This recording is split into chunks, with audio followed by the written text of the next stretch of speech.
আলাইকুম। পটলের তরকারি আমরা অনেকভাবেই খেয়ে থাকি, কিন্তু আজকে আমি তোমাদের একটু ডিফারেন্ট টাইপের, একটু আলাদা টাইপের একটা পটলের তরকারি শেয়ার করছি। আশা করছি তোমাদের সকলেরই খুব ভালো লাগবে। যদি আমার চ্যানেলে নতুন হয়ে থাকো তাহলে অবশ্যই চ্যানেলটি সাবস্ক্রাইব করে দিবে। এবার আমি এখানে পটল নিয়ে নিয়েছি। দেখো, পটলটা আমি একটু রেগুলার সাইজ করেই কেটে নেব। এটা আসলে বলার কিছু নেই, এটা তোমাদের দেখে একটু কেটে নিতে হবে বুঝে। তো এবার আমি একটু একটু করে সাইড থেকে খোসাগুলো ছাড়িয়ে নিচ্ছি এবং কিছুটা খোসা কিন্তু আমি রেখে দেব। দেখো, আমার পটলটা কিন্তু কাটা হয়ে গেছে। তো এভাবেই আমি সবগুলো পটল কেটে নেব। আমার পটলগুলো কিন্তু একদম কাটা হয়ে গেছে, দেখতে পাচ্ছ আমি সবগুলো পটলই একভাবে কেটে নিয়েছি। এবার এই পটলটাকে আমি একটু মেরিনেট করব, যার জন্য আমি একটু লবণ এবং একটু হলুদ লাগিয়ে খুব ভালো করে মিক্স করে দেব। একটু ঘষে ঘষে করতে হবে যেন সব জায়গাতে খুব ভালোভাবে হলুদ এবং লবণের মিশ্রণটা ভালোভাবে লেগে যায়। দেখো, এবার আমি এটাকে একটু রেস্টে রেখে দেবো 5 মিনিটের জন্য। তো এবার এ ফাঁকে আমি চুলায় একটি হাঁড়ি বসিয়ে দিলাম। এখানে আমি পরিমাণ মতো তেল দিয়ে দেব। এবার তেলটা আমি একটু বেশি পরিমাণেই দেব, কারণ এই একই তেলেই আমি রান্নাটা কমপ্লিট করব। তো এবার আমি এই যে পটলগুলো খুব সুন্দরভাবে দিয়ে দিচ্ছি। দেখো, এবার আমি পটলটাকে একটু ভেজে নেব। আমি কিন্তু খুব বেশি একটা ভাজবো না, তোমরা দেখলেই বুঝতে পারবে। তো এবার আমি একটা সাইড সর্বোচ্চ 3 মিনিটের মতো ভাজবো।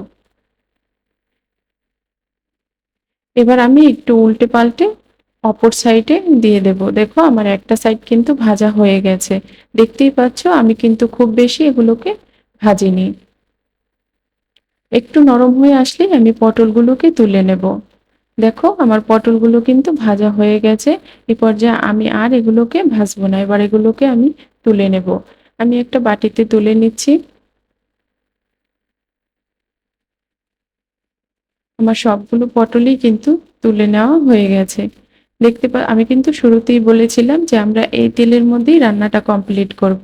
তো এখানে আমি পেঁয়াজ কুচি দিয়ে দিলাম এবং একটা দারচিনি এবং দুটো সাদা এলাচ একটু মুখ ফাটিয়ে দিয়ে দিলাম ঘ্রাণের জন্য। সাথে 1 টেবিল চামচ আদা রসুনের পেস্ট, হাফ টিস্পুন হলুদ গুঁড়া এবং হাফ চামচ মরিচ গুঁড়া দিয়ে দিলাম। ধনিয়া গুঁড়া হাফ 1 টেবিল চামচ এবং জিরার গুঁড়া দিয়ে দিব হাফ 1 টেবিল চামচ। দিয়ে এবার আমি এগুলোকে একটু ভালো করে তেলের সাথে ভেজে নেব। অবশ্যই কিন্তু একটু ভেজে নেবে, তাহলে কিন্তু আর কাঁচা গন্ধটা থাকবে না, চলে যাবে। তো আমি এবার একটু তেলের সাথে ভালো করে এগুলোকে একটু টেলে নিলাম। এবার আমি এখানে ইউজ করব হাফ কাপ পানি। এটা দিয়ে আমি মশলাটাকে খুব ভালো করে কষিয়ে নেব। আসলে কষানোটা যতটা সুন্দর হবে, ভালো হবে, তোমার খাবারের টেস্টটা কিন্তু ততটাই ভালো আসবে। এবার আমি পটলগুলো দিয়ে দেব, ভেজে রাখা পটলগুলো আমি দিয়ে দিলাম। দিয়ে একটু নেড়েচেড়ে এবার আমি এখানে দিয়ে দিব 1 কাপ দুধ। দুধটা দিয়ে আমি এবার খুব সুন্দর করে চাল করে নেব। আর সাথে আমি কিন্তু দিয়ে দেব 2 টেবিল চামচ কাজু এবং কাঠবাদাম আমি আগেই ব্লেন্ড করে রেখেছিলাম, সেখান থেকে আমি 2 টেবিল চামচ দিয়ে দিলাম। দিয়ে একটু ভালো করে মিক্স করে নেব। দেখতে পাচ্ছ কতটা সুন্দরভাবে এটা কিন্তু মিক্স হয়ে গেছে। এবার আমি একটু চেক করে নিচ্ছি যে সবকিছু ঠিক আছে কিনা। হ্যাঁ, পারফেক্ট, সবকিছু আমার ঠিক আছে। এবার আমি ঢেকে রান্না করব 10 মিনিট। দেখো, 10 মিনিট পরে ফিরে আসলাম। আমার রান্নাটা কিন্তু এ পর্যায়ে একদম হয়ে গেছে। কত সুন্দর হয়েছে দেখো। এটা কিন্তু তোমরা ভাত, রুটি, পোলাও সবকিছুর সাথেই সার্ভ করতে পারবে। এতটাই টেস্টি হয়েছে, তোমরা অবশ্যই কিন্তু এটা বাসায় একবার ট্রাই করবে।